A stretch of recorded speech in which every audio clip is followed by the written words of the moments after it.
Hey, Justin, you want to watch a movie? Yeah, sure. What you got? What do you think about, No, I saw it last week. Oh, what about, Not again. No. How about this? Wait. You want me to watch what?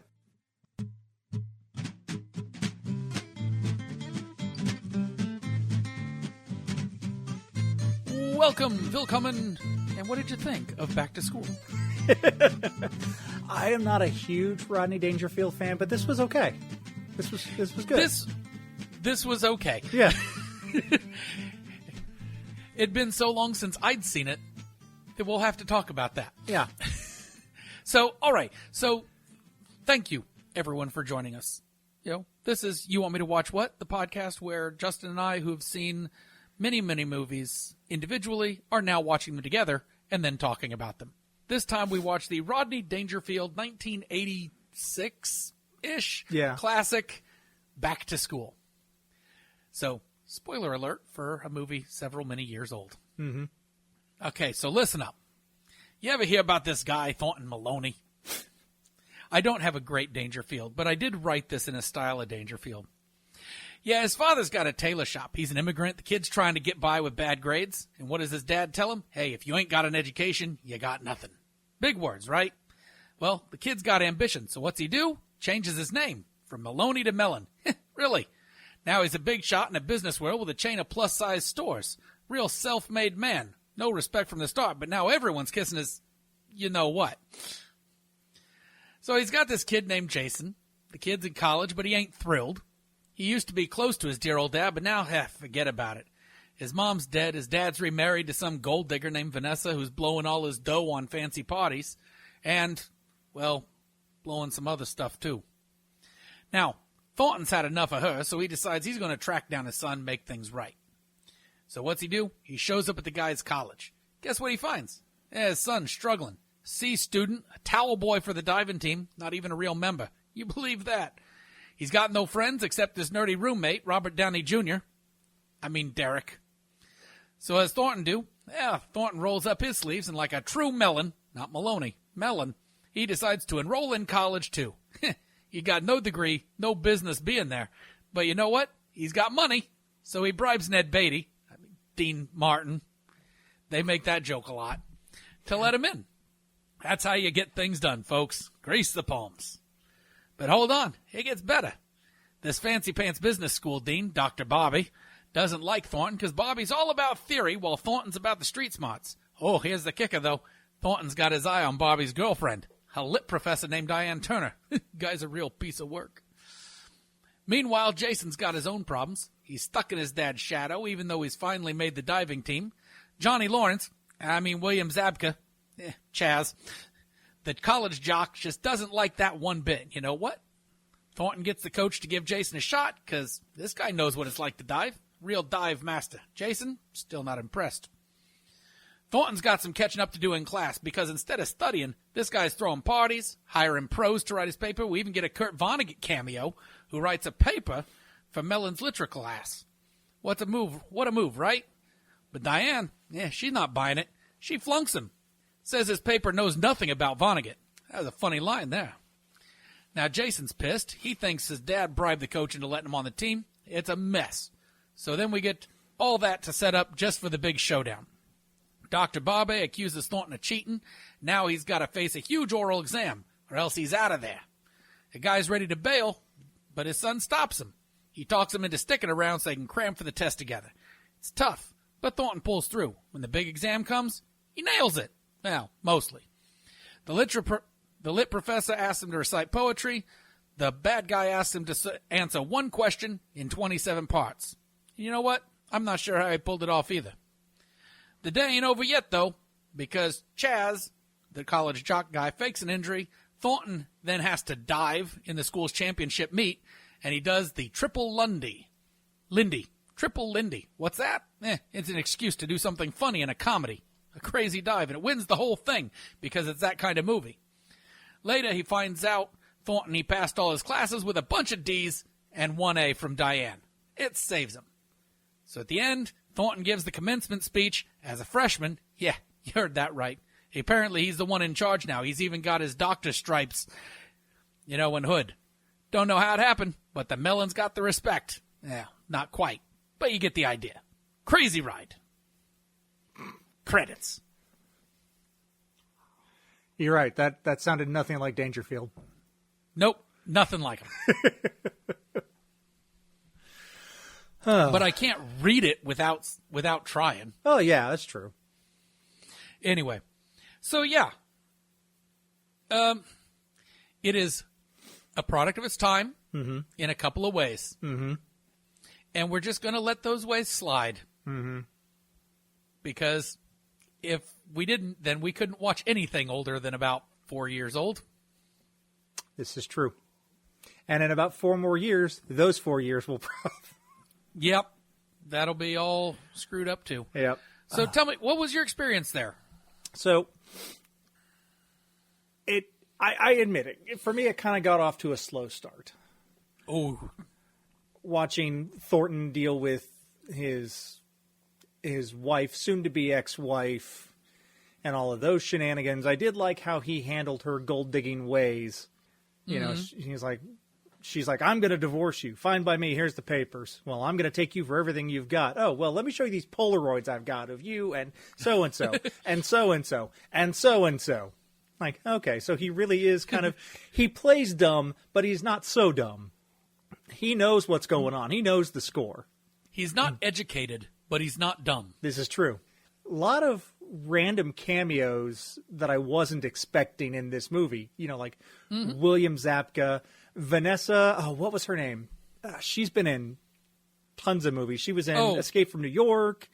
Right. Anyway, it's I'll work on that while you talk. It's one of those actresses that you've seen and you're like, oh, I know her. You know, I did not know Robert Downey Jr. was in this. Sally Kellerman. Leo, his Thornton's cab driver / bodyguard / confidant / whatever. Yeah. Burt Young. I mean, there's just, it's like I don't know if Dangerfield himself pulled in a bunch of favors to get these people, or if they're like, well, yeah, I'll do a Rodney Dangerfield movie. Yeah. Mm-hmm. Now, I will say, Robert Downey Jr. and William Zabka were still young actors at this point. Oh, boy, they were babies, weren't they? They were babies. Is this after The Karate Kid? Yes. Okay. This came out the same year as Karate Kid 2. Okay.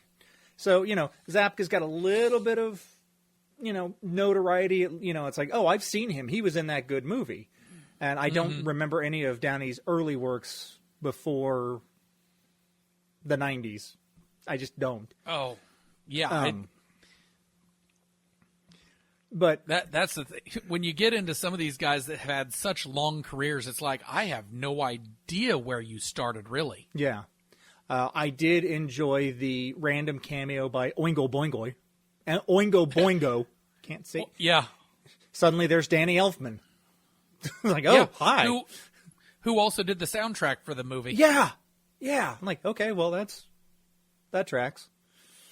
And actual Kurt Vonnegut showed up. Actual Kurt Vonnegut to write a paper about Kurt Vonnegut and failed.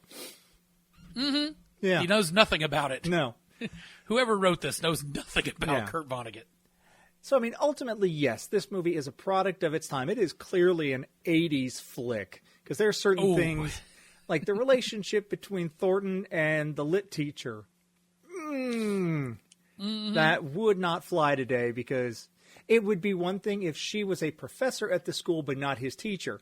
Oh, she's his teacher, all right. So, yeah, that's no bueno. Yep. The son, Jason. I liked his character, and I liked kind of the sort of arc that he had where he was, as he said, he was happy being miserable. He was happy before his dad butted in. He wasn't on the team, but he was doing something. He was making, well, he wasn't passing, was he? Or just barely? C's. Yeah, so he was passing. He was in the top 3. Yeah, he was in the top 3. He was going to pass. But then his dad shows up, and it's like his whole world is turned upside down. But by the end, he realizes, okay, yeah, my dad messed up a few things, but it kind of worked out in the end for me, because now he got the girl, he's still in school, he's on the dive team through his own merits, puts Chaz in his place, actually punches Chaz at one point. Yeah. Oh, as a Stephen King fan, did you recognize the guy who played Jason was Arnie Cunningham in Christine? I actually haven't seen Christine. Ooh. Probably not worth us talking about unless we also wanted to do a book to film comparison podcast. But that would be an interesting side project. Put that on the whiteboard. I think okay. Just hold on a second. All right. Okay, cool. So this, in part, was a Harold Ramis thing. Harold Ramis had some screenplay stuff to it. I saw that. Originally, the Sam Kinison role was supposed to go to Jim Carrey.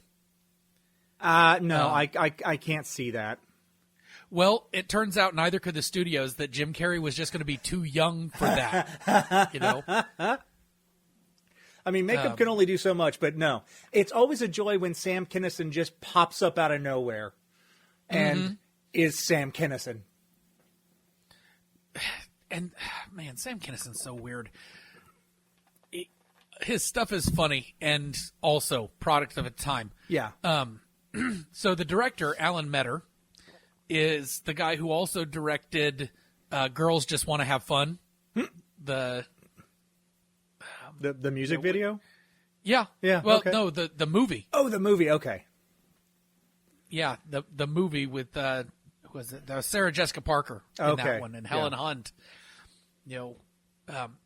But like those two movies are his two movies that anybody recognizes, unless you watch the Police Academy movies. Because then he did Mission to Moscow. Okay, I haven't seen that one. That was 7, right? Yeah, something like that. It was 1994. It's the right time for us to have watched it, but we'd already watched the good ones from the 70s. Yeah. I had already seen all the ones with Steve Guttenberg. After that, I lost interest. Yeah, well, you didn't need any after that. No. So, who else did I have in there? Because I was going through and looking at different actors and so forth. Emmett Walsh, the coach. Oh yeah. He was in. This is a guy. He was in Blade Runner. He was in Raising Arizona, Romeo plus Juliet. He was a voice in The Iron Giant. Yeah, it's one of those actors. You see him, it's like, oh, I've seen him before. It's like there's a lot of character actors in this movie. Yeah. And it's just kind of, it's fun to watch those kind of things. He was in The Jerk. So when we talk about this movie, I think that's really what is going to draw to watch it is to do that kind of stuff. It's like, you're not watching it for the story. The story is so simple as to be tertiary to the bits. Yes. Why are you watching this movie? You're watching it to see the evil dean be evil. No, the evil professor. Evil. Well, because he is the dean of the business school. Okay, but he's not the dean of the college. So no, that's not where the I dean got of the college. confused. That's Dean Martin. Yes. Played by Ned Beatty, who I love. I love the way he does as, like, in fairness, it was a very big check. So you watch it for these little bits and pieces and recognizing that the entire time we're watching is like, yeah, Rodney Dangerfield's character, Thornton Mellon, should not be at college. He should be supporting his son in other ways. But not by doing it this way. But because it's a feel-good movie and because they really wanted to give the impression that they could change all the rules of diving competitions in order to put, Rodney Dangerfield in a 2-piece diving suit. Yeah. And, this is pre CGI. So I mean, I was convinced that Dangerfield did his own stunts. Clearly, they're Oh, how could he not have? yeah. There's no way that you could get a stunt double to just put on a fake wig or whatever and not match that physique. I mean, clearly this was all Dangerfield. I mean, he was like 63 years old, 65 years old, actually. Wow. So, yeah. Hey, 65 is the new 63, I tell you. See, that's a good Dangerfield. I should have sent you my notes, and you should have read it. I get no respect. So, yeah. I get no respect. Done. Yeah. I mean, but at the end of the day, for me, it's not something I'm probably going to actively watch again. But if it's on, yeah, okay. For me, it's a laundry movie. This is a pause while channel surfing movie. Yeah, I haven't watched this in 20 years. Before I watched it yesterday. Yeah. And this is while I'm flipping through, you watch the bit, whatever bit they're on at the time, whether it's going into the dorm room, which has now been turned into a giant apartment with a hot tub. With a hot tub, yeah. And apparently 2-story high ceilings. Uh-huh. Or whether it's, throwing dirt on the professor of the business school. Or whether it's Kurt Vonnegut showing up to write a paper. Mm-hmm. You watch the bit, you laugh, and then you keep channel surfing. I was apparently just the right age to enjoy it when I was younger, and now as an adult, I'm like, I'm glad I liked this then. Yeah. Okay, so say you have satellite or something, and you've got what you're watching while you've got the guide up. That's what I envision, or the picture-in-picture thing. Yeah, it's like it's on, and you can hear it, and you glance up occasionally, but ultimately it's like, okay, that bit's done. Go back to the guide to try to find something else to watch.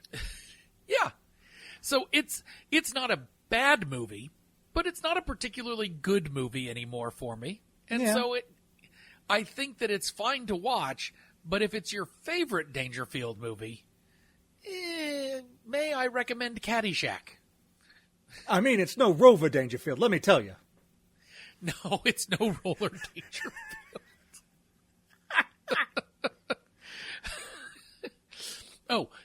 Last bit I'll say about it, though, is I really thought that the kid who played young Rodney Dangerfield did a good job with the collar. Yeah, he just kind of tugs on the collar. Yeah, that was the older brother from the Wonder Years, I think. Oh, really? Yeah. Neat. I did not know that. Yeah. Jason Hervey. Yeah. Wayne Arnold on the Wonder Years. And also Back to the Future and Meatballs Part 2, Police Academy Part 2.